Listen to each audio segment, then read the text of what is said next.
पुरी में एक ऐसा दिन भी आता है जब संपूर्ण ब्रह्मांड के स्वामी भक्तों के प्रेम के कारण स्वयं बीमार पड़ जाते हैं। जिन भगवान के एक संकेत मात्र से असंख्य ब्रह्मांडों का पालन होता है, सृजन होता है और संहार होता है, वही भगवान अपने भक्तों के समान ज्वर का अनुभव करते हैं, बीमार हो जाते हैं और फिर 15 दिनों तक किसी को दर्शन नहीं देते। यानी कि भगवान भी रिजुविनेशन मोड में चले जाते हैं 15 दिनों के लिए।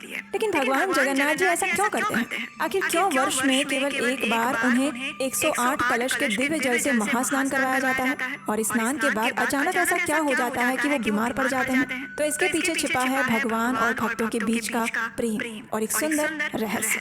तो आज है ज्येष्ठ मास की पूर्णिमा तिथि और इस सुंदर पवित्र अवसर पर आज हम श्रवण करेंगे भगवान जगन्नाथ जी की स्नान यात्रा से जुड़ी हुई वो अद्भुत दिव्य कथा, जिसे सुनकर हमें समझ में आएगा कि भगवान केवल मंदिरों में विग्रह रूप में विराजमान नहीं रहते, अपितु वे अपने भक्तों के प्रेम में बंध जाने वाले एक करुणामयी प्रभु हैं जो सदैव अपने भक्तों के साथ रहते हैं। तो चलिए आज ज्येष्ठ पूर्णिमा के दिन स्नान यात्रा महोत्सव पर हम श्रवण करते हैं भगवान जगन्नाथ जी की सुंदर लीला का, जिसमें छिपा है आज की स्नान यात्रा का और उनके बीमार होने का रहस्य। तो आइए आज की स्नान यात्रा विशेष कथा आरंभ करते हैं। आज से हजारों वर्ष पूर्व भगवान जगन्नाथ इस धरातल पर आज ही के दिन प्रकट हुए थे। राजा इंद्रद्युम्न ने घोर तपस्या की और उसी के परिणाम स्वरूप भगवान ने अपना ये मनमोहक और अत्यंत सुंदर स्वरूप उनके लिए प्रकट किया। और वो जिस दिन हुआ था वही दिन यानी ज्येष्ठ मास की पूर्णिमा थी। जगन्नाथ जी के बारे में तो सब जानते हैं, लेकिन क्या आप ये जानते हैं कि भगवान का ये सुंदर स्वरूप कैसे प्रकट हुआ?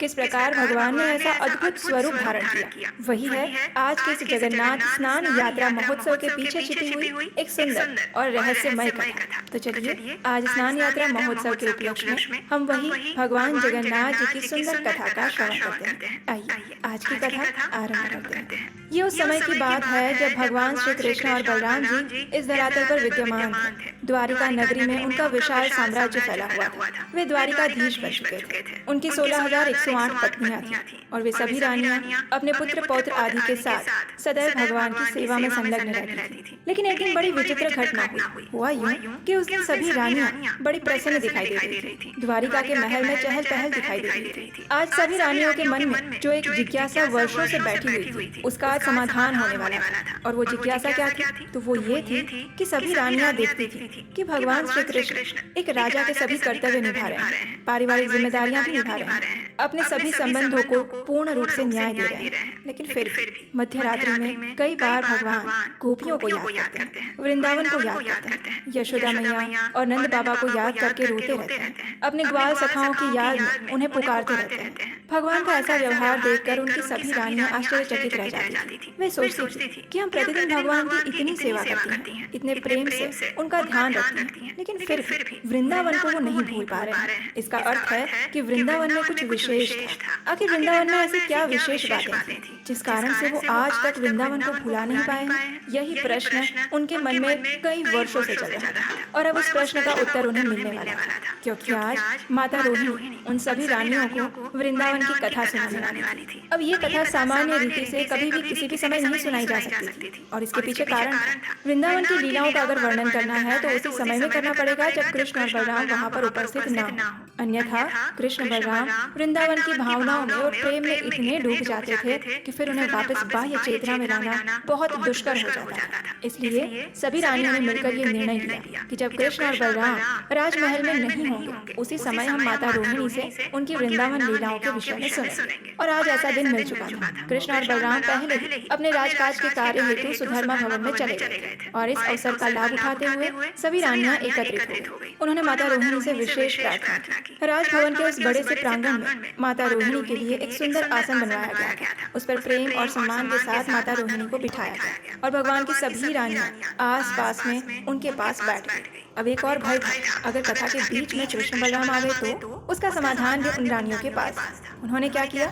उस कक्ष के द्वार पर सुभद्रा जी जो कि भगवान श्री कृष्ण और बलराम जी की बहन है, उन्हें उस द्वार पर खड़ा कर दिया। माता रोहिणी ने सुभद्रा जी से विशेष रूप से कहा कि ध्यान रहे कृष्ण बलराम अंदर नहीं आने चाहिए, गलती से भी वो ये कथा ना सुने। और सुभद्रा जी भी एकदम तैयार थी। हाँ बिल्कुल, अगर मैं यहाँ खड़ी हूँ तो दोनों में से एक भी भाई अंदर प्रवेश नहीं कर सकते, आप बिल्कुल चिंता मत कीजिए। ऐसा कहकर सुभद्रा जी द्वार पर दोनों हाथ फैलाकर खड़ी हो गई। और अंदर कक्ष में माता रोहिणी ने वृंदावन की लीलाओं का आख्यान शुरू किया। एक के बाद एक माता रोहिणी कृष्ण और बलराम की लीलाओं का वर्णन करने लगी। बाल्यकाल से किशोरावस्था, पौगंडावस्था, हर आयु की उनकी विभिन्न लीलाओं का रसास्वादन वे सभी रानियों को करवा रही थी। जब वो ये कथाएं कह रही थी तो उस समय सुभद्रा जी भी द्वार पर खड़ी होकर ये सारी लीलाएं सुन रही थी। और ये सभी लीलाएं इतनी मधुर, मनमोहक और प्रेम से भरी हुई थी कि सुभद्रा जी अपने आप को उसमें डूबते हुए नहीं बचा सकी। सुभद्रा मैया भी उस वृंदावन की लीलाओं में बह गई। वैसे तो वो द्वार पर कृष्ण बलराम को रोकने के लिए खड़ी थी,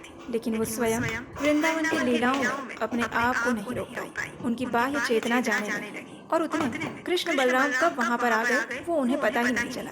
कृष्ण बलराम ने आकर देखा तो माता रोहिणी वृंदावन की लीलाएं सुना रही थी। तो कृष्ण और बलराम भी सुभद्रा जी के दोनों ओर एक एक खड़े रहे, एक ओर कृष्ण और दूसरी ओर बलराम। और अब तीनों ही वृंदावन की लीलाएं द्वार पर खड़े रहकर सुनने लगे। वृंदावन की इन लीलाओं के मधु का जो रस टपक रहा था उसमें ये तीनों इतने बह गए कि उनकी बाह्य चेतना संपूर्ण रूप से चली गई। इन लीलाओं का और श्रवण करने के लिए, प्रत्यक्ष दर्शन करने के लिए उन तीनों की आंखें बड़ी बड़ी हो गई। कृष्ण और बलराम के हाथ संकुचित हो गए और अंदर की ओर चले गए। उनका मुख विशाल हो गया और सुभद्रा जी जिनके दोनों हाथ फैलाए हुए थे उनके दोनों हाथ को सिकुड़कर बिल्कुल अंदर चले गए। इस प्रकार तीनों का एक विचित्र और अद्भुत सुंदर स्वरूप प्रकट हो गया। और दैव इच्छा से उसी समय भगवान के शिरोमणि भक्त नारद मुनि वहां पर आ गए। अब नारद मुनि ने भगवान का ऐसा सुंदर स्वरूप पहले कभी नहीं देखा था और ये देखते ही वे अत्यंत प्रसन्न हो गए। बार बार उन्हें प्रणाम करने लगे। जैसे ही भगवान ने देखा कि नारद मुनि आए हैं तो अचानक से फिर से वे बाह्य चेतना में आ गए और कृष्ण बलराम तथा सुभद्रा जी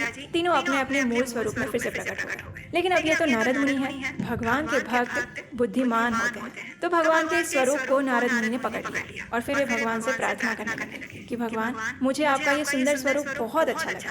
मैं आपसे एक प्रार्थना करता हूँ, आप इसी स्वरूप में प्रकट होइए इस धरातल पर पृथ्वीवासियों का उद्धार करने के लिए। इस प्रकार बार बार विनय करते हुए नारद मुनि ने भगवान को आके प्रसन्न कर दिया।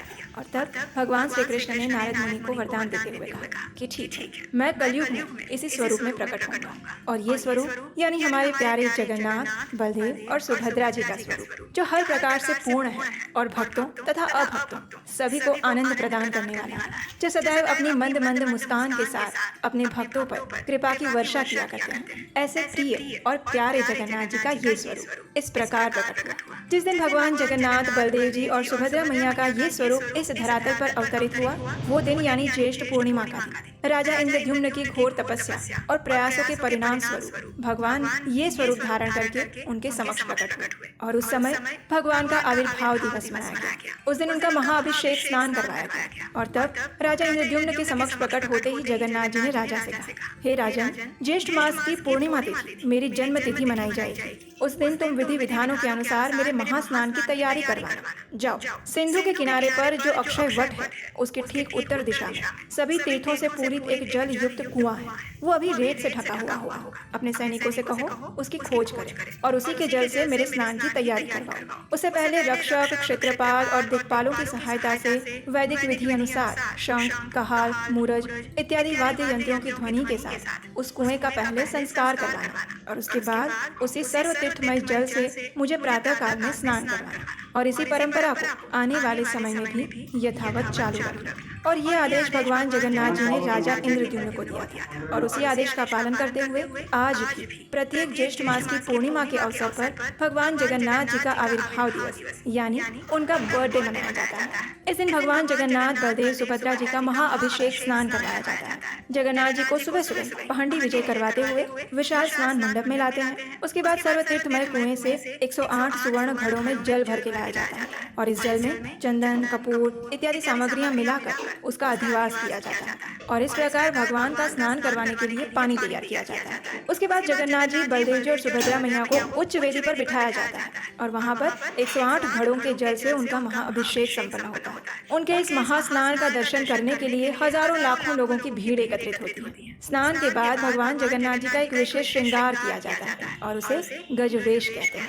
आखिर जगन्नाथ जी को गजवेश क्यों पहनाया जाता है? अगर आप ये नहीं जानते हैं तो उसके ऊपर भी हमने एक सुंदर कथा बनाई है।